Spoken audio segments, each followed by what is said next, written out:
Another story here. This is anecdotal, but we see this pattern happening across the country. This is from Jeff Stein. He's a reporter in the Washington Post. Amazing moment in this Greg Jaffe story when McDonald's workers realize their boss needs them more than they need their boss, the product of tight labor market among the kind we haven't seen in years. And I'm showing you guys just this little portion because I'm obviously not subscribed to the Washington Post. So I could not bring the whole article up. But Matt texted his colleagues that the regional supervisor had called him and was trying to entice him to stay, but that he was not going to betray his friends. Quote, "She's desperate now," he wrote. "Yeah," agreed Shakira, who also had received a call. "She really is desperate." You love to see it, right? That's where you want these employers to be, desperate.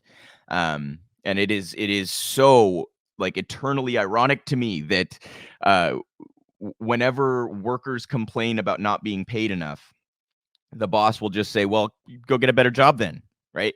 Go get a better job. You agreed to take this job at this pay. Well, now workers are doing that. And what do the employers do? I can't find any labor. Wah! Right? So they want to have it both ways.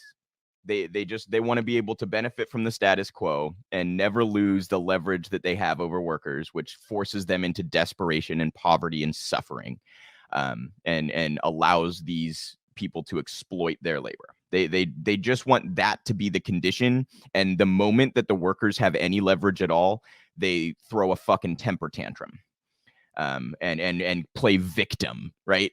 The big business owners are the victims, right? It's insane. It's absolutely insane. And I think people are starting to recognize this hypocrisy. I mean, I've seen people across the political spectrum responding to the labor shortage argument by saying, no, there's not a labor shortage. There's a wage shortage.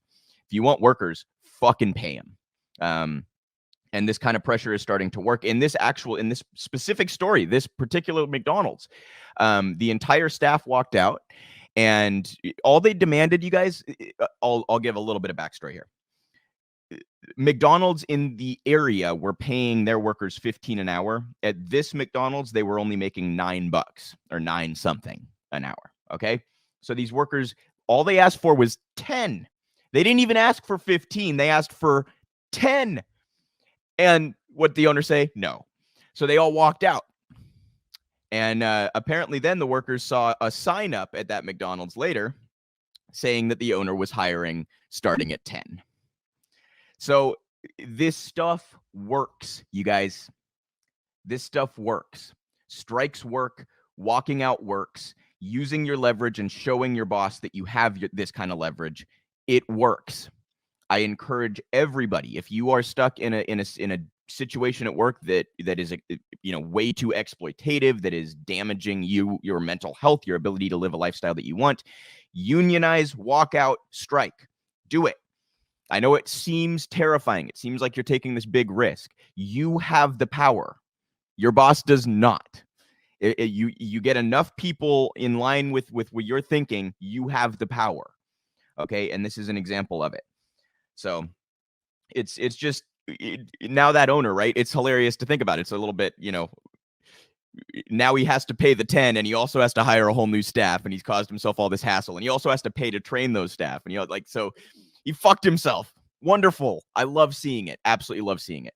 So organize, walk out, strike. I cannot emphasize it enough. It's one of the very few encouraging things that I see in our current political environment. So good on those McDonald's workers and all the other workers. I'm sure you guys all see it. It's anecdotal, but I'm sure you guys all see the signs and shit posted on Twitter, right? Like, nope, whole staff walked out. They wouldn't pay us. I love it. I absolutely love it. And, I just warms my heart. I do want to briefly